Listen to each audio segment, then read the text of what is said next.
Hey there guys, so I'm going to try to make this part as brief as I can. I wanted to do a quick little spotlight video on Falcon. He was one of my earlier on rank 3 champions that I got, and I really enjoy him. Some people overrate him, some people underrate him.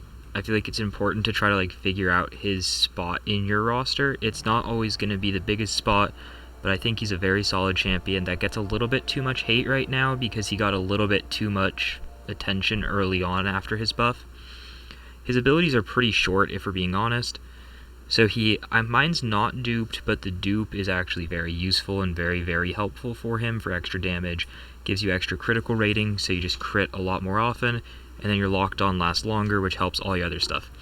Enhanced synergy bonus is actually kind of interesting and something that not many people think about when you're building a team, is his attack synergies. People use it for Legends runs, but not too much else. So Falcon is a Master Scout and always is ready to lend a hand. So all of his synergies also add an extra 3% attack, and when one of his synergies, I believe, already gives 7%, I'm just going to check, 9%, so it's a 12% damage increase off of a single synergy, and you can stack extra synergies, so each one gives an extra 3%.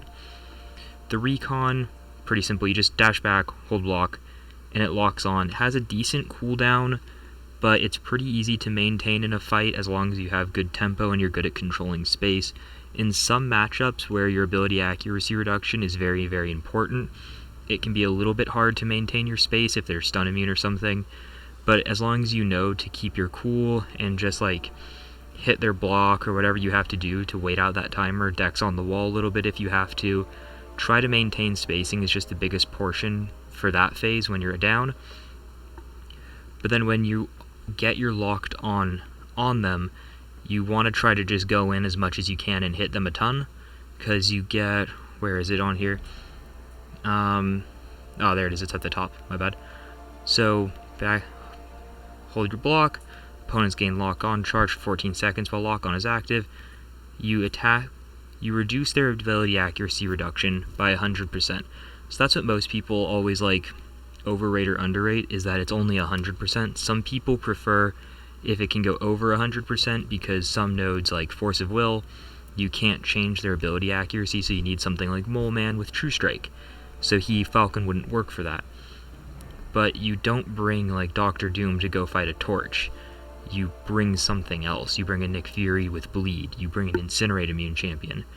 So as long as you read your nodes, he's good to be used in most situations. It's important just to look and see if the champion cannot have their ability accuracy reduced, stuff like that. Long Shot has 300% ability accuracy, so while it's reduced by locked on, actually it might not be, but while it's reduced, you would not be able to bypass any nodes that Long Shot would have because he's enhancing them by 300%. And then a big part of locked on and what Falcon's buff was 4,000 attack rating while locked on to his opponent, which is more than doubling your damage. So the more hits you land during locked on, the better. Light intercepts are really good for trying to play aggressive on this. The on opponent evade, and while you have locked on active, if they fail to evade as well, anytime it fails to evade, I have a clip. I don't play too well in the clip, but I'm going to put it in later in this video. It'll probably be one of the earlier clips. Any chance to evade that they have that you bypass, if they don't evade, you get cruelty stacks. Each one isn't small, but they stack up to 99, and so when you're at 99 stacks, it adds a lot of extra damage. I think my crits went from 6k to 15k, so you're able to really increase his damage. For a little bit, people were even using him for Abyss lane clearing because of the evade in there. That's one of the clips I have against Thing. I don't do too well playing it, but you'll see what happens. You just get a lot of damage, so he's decent for that. Not the best option, of course. He's not great for it, but he gets good damage going in there. SP1 is no one really uses it unless you really need to control your spacing. Sometimes I'll use it. Special attack 2, if you know you can kill in 1 to 2 special attacks, that one's the best. The longer the fight gets, you want to use it on special attack 3, and you get the fragility debuff, which used to be vulnerability. I don't know why they changed it. I think they added that as another debuff. You gain extra damage and it reduces their block, so it's just an extra attack modifier for the fight. And this part is actually pretty important in my opinion. Something that people don't give enough credit for is Synergies. Actually, I guess people do give him credit for, but you just don't need to use it all the time. But he has like good synergy partners. Like you can get extra attack, and armor isn't too big, but extra attack with Thor, and I'm not sure who the mystery hero is. That'll be interesting to see soon. Attack and critical rating. Attack and critical rating. Like these are not like bad champions. War Machine, some people like. Vision, Age of Ultron has some great power control.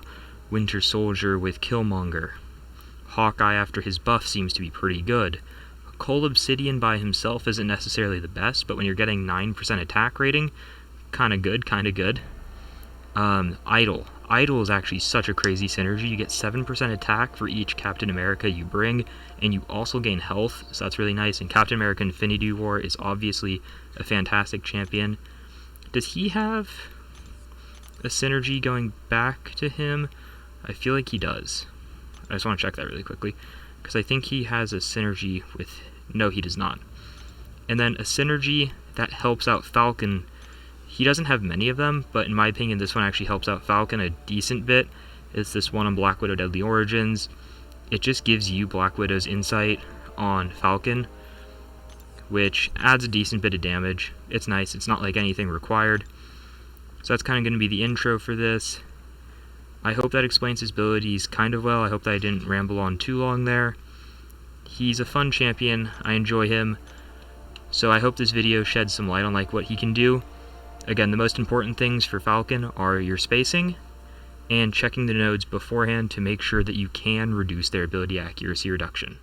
And so for this first clip of actual gameplay was just a silly little interaction I was able to find in Alliance Quest that's really fun to ramp up his damage very, very quickly. If you notice, the node has can't touch this, so there's a base chance to evade, and then Spider-Man also has a base chance to evade. So for every hit, while there is a chance to evade, basically while they're not stunned, I get 2 cruelty for every hit, so I'm only 7 hits in, but I'm already up. Now I'm up to 22 cruelties just because of that, and then I also have foresight, so I'm able to get a massive fury from this.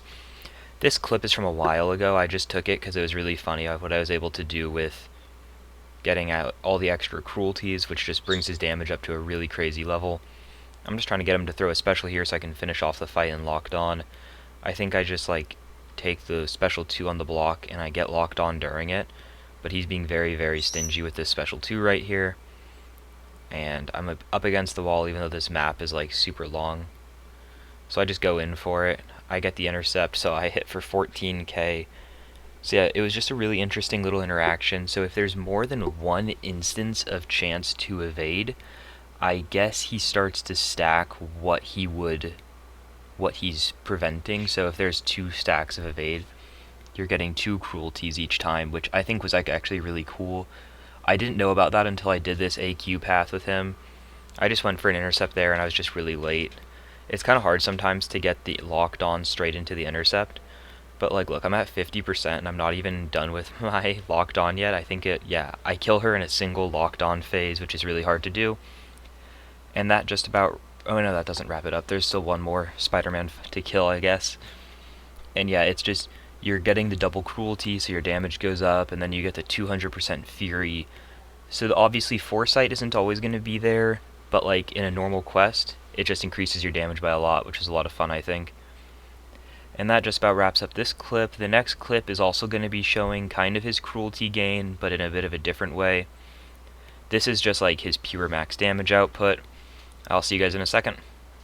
Okay, and so I got a couple different clips from a couple different fights just to showcase some different things. This is what I was talking about with his Abyss damage ramp up. I sped this fight up because it was a fairly long fight. I didn't play it like too well. It was like kind of later at night for me, and I'm just like, I was kind of just chilling out right now, and so I was just like going in with Falcon. Didn't try the hardest. I should have probably played better for this, but if you notice, every time you hit while you have the lock on, you gain one of those cruelty up to 99. When you don't gain any. I get pummeled by a heavy. I get the reparry off though, so I'm able to stabilize the fight.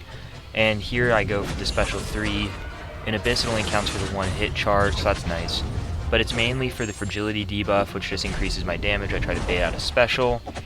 And I'm already up to hitting 13k if I have the fragility debuff with my 30 or almost 40 now, cruelties. And so during this point, because it's Abyss, I don't want to hit him at all. For Thing, it depends on how the fight is going and where it is, for if you're going to be hitting him or not. Thing is a very good matchup for Falcon, usually because of your great ability accuracy reduction. You bypass protection and you bypass his rock stacks, you do decent damage to him. So overall, it's a pretty classic matchup. It's one of those matchups that he kind of why people started ranking him up was AW bosses, tough things in quests. So this is just a good showcase of his ability accuracy reduction and work. You don't have to deal with any evades in Abyss until they reach their second stack of charges. You don't have to deal with Thing's rock stacks for the most part. And you hit fairly hard, 15k is nothing to laugh at. That's what Aegon does once he's ramped up. Obviously, Aegon type champs are just better for the Abyss overall. But Falcon is a decent backup option for an easy path, clear or two, if you don't have anyone and you have to get through it. And this Thing has always been, he's pretty chunky and everything, so he's a bit of a pain. So Falcon at under 100 hits in, because his SP3 does a fair few hits. I don't really know exactly how many hits I'm at. I've hit his block a few times, but he's already down 20%, so at this rate, even only if I lasted for the first set of charges, it would only be 5 revives, which is a lot, but the Thing fight with Aegon can take a lot of revives. It's one of the more expensive fights on the path, because it's your ramping up fight, and then Thing just sucks. And so here's a good showcase of when he starts to get worse, is once they're in their second set of charges, their ability accuracy gets increased, so Falcon no longer bypasses the evade, the rock stacks, the protection or anything, so I'll start to trigger protection on hits because he starts to hit so hard at 99 cruelty. Even without locked on, he hits decently hard. So the protection is triggering, I'm doing no damage because of it, and just about now I think I just am well, this fight, at this point, it gets a lot harder, and I didn't feel like fighting for too much longer, so I just go in, showing a bit more damage, and I'm just going to get hit by his SP2, I think is what I do, and I just end it there. It wasn't, I probably could have gone for longer, go for using all of my charges, see exactly how much I do, but I took off around a bit under 1 million health I took off. So here's a good way to show his ability accuracy reduction and work. Bishop, after his buff, became a bit of a pain defender, if we're being honest, right? So when you hit him, he gains the prowess. I think against skill champ he also gains extra. So with Falcon, with your ability accuracy reduction, you're lowering it. This is in 6.3.2. It's that Nick Fury boss chapter. There's obviously better options for this Bishop. He has no nodes on him, so just coming in with a ghost or an archangel or something, you're just gonna melt him. But I wanted to show, so see, when he has locked on, he gains no prowess, so his SP2 is not going to become unblockable. It doesn't even hit that hard if you do block it.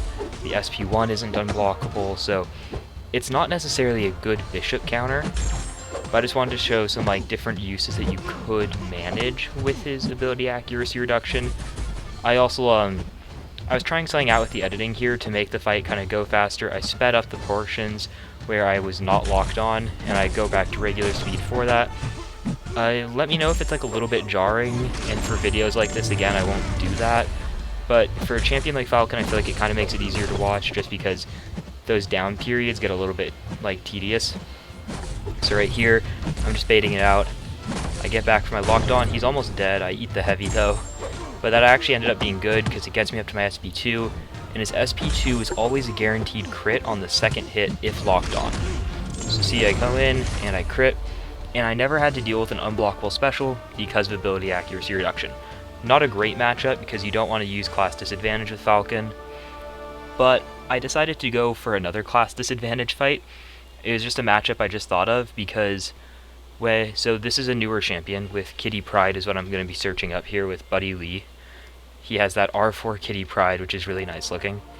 So normally with Kitty Pryde, when you crit or stun her, she gains prowess. When she has 3 prowess, she phases on her dashes in. So you can't intercept her or anything, and then you can't stun her or else she gains more. So I stunned her so she gains the prowess, but if you notice on none of my crits does she gain any prowess. So again, it's not something if you see a Kitty Pryde in war, you're not going to go bringing in Falcon now. But it's an option that you could use to bypass that if you're willing to, if you have to use a bad option. Being able to use a champion in not as good matchups or figure out a way to use them in a bad matchup is what I think makes like a champion more useful, right? Where I'm able to negate her phasing for the most of the fight. I think in the final 20%, I go for a couple stuns just to try to finish her, so she ends up phasing me, going phase on me a couple times, but I just like wait it out. So it's like right after this, I think, I go and I hit her, so she gains the prowess, so I have to gain that, and I just go in, I bait out a heavy attack, and so I'm able to finish her off. So again, not the greatest matchup for Falcon individually. And then this one is in 7.1.5. It's actually a tech path, so this fight is going to take a little bit of time because I don't get the damage modifiers that you're like supposed to get really with with Act 7, because you're supposed to like play to the nodes and the nodes give you advantages and all that stuff, right? But for this, I just wanted to show kind of what happens with if you try to play a champ against ability accuracy reduction that's immune to it. If you notice, when I showed the abilities, Ultron is immune to ability accuracy reduction if it is about his functions, which are evade, his heavy attack, regen, armor on parry, the power drain, the stun, all those things that he like does in his kit. None of those can be affected by ability accuracy. So this is kind of just showing that you can use him in a fight that has evade, but again, it's not like a Spider-Man with like force of will or something where you're having to deal with it like a normal champion. This is it's just a fight where he will still evade on you. And then I brought that Black Widow synergy I was talking about. It just gives you Widow's Insight and allows you to build ulti up. I don't think he can build them up really aggressively enough to take buffed up with it, but it adds a little bit of damage if you noticed. Here I was just dumb and I threw a second special too. I don't know why, I thought I would be able to get back in or something, so. But if you look at that heavy, that double crit, it did a lot of damage because of my cruelties and stuff. So this is kind of what I was talking about with what I like in a decent champion, is that I'm able to take a matchup where he doesn't actually get the full benefit of his abilities, of being able to counter evade, being able to like turn off Ultron's armor if he parried me, which I think I let him parry me, but he doesn't have masteries on. So like see, he's just evading a lot. But I'm kind of showing that by choice. I think at the very end of this fight I do something silly, which you'll see. But so that basically wraps up this Falcon video. There might be a couple more Falcon videos later on, because as I said, I know a lot of people who like to kind of trash on Falcon, especially, and a couple other champions that I'm going to make some videos on. And I really like Falcon personally. I like having minus 100% ability accuracy reduction. It's a lot of ability accuracy reduction. It's not perfect, yes, but it gets you through a lot of nodes. It can get you through any of those like biohazard, bleed on contact, incinerate on contact, evades, mesmerize, anything like that. You're just bypassing it. Korg's Thorns, you bypass it. So it really helps out in a lot of different weird situations like that. And here's what I'm talking about. He's at 5%. I missed the 20% damage boost, so I don't end up killing him. And I just like run in, try to like tap his block, because he's probably like 1 HP, and I just eat an SP1. So that's basically going to be the end of the video. I hope you guys have a good one. I hope this video shed some light on Falcon. I still personally really like him. I hope this video showed you that ability accuracy reduction is a very powerful ability, as long as you're willing to read the nodes ahead of time and know who you cannot use it against. And that'll just about wrap it up, so I'll see you guys soon. I hope you guys have a good one. Bye.